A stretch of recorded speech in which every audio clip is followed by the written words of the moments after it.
Elimi açarak göylere bakıp yalvarıp deyirəm bizi bağışla. Yalvarıp deyirəm bizi bağışla. Günahlı dünyadan tapdığın üçün günahı atırıq bizi bağışla. Günahı atırıq bizi bağışla. Bağışla, bağışla, bizi bağışla. Günahı atırıq bizi bağışla. Bağışla, bağışla, bizi bağışla. Günahı atırıq bizi bağışla. Sularda yakacak günahlarımız, ebedi olacak senle ahrımız. Sularda yakacak günahlarımız, ebedi olacak senle ahrımız.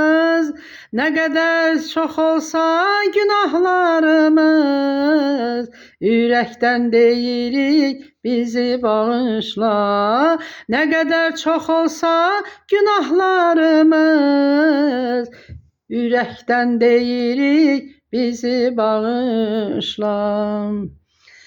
Yürekten sevirik seni ay Allah, yüreğimize gir kapısı açık. Yüreğimize gir kapısı açık.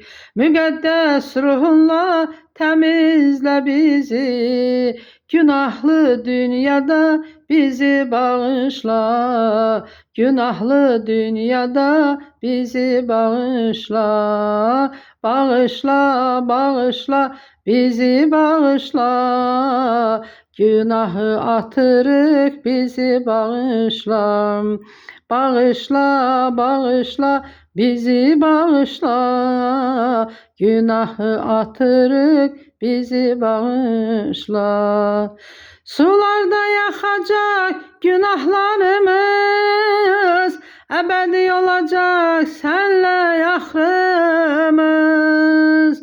Sularda yakacak günahlarımız, ebedi olacak senle ahrımız. Ne kadar çok olsa günahlarımız, yürekten deyirik bizi bağışla. Ne kadar çok olsa günahlarımız, yürekten deyirik bizi bağışla.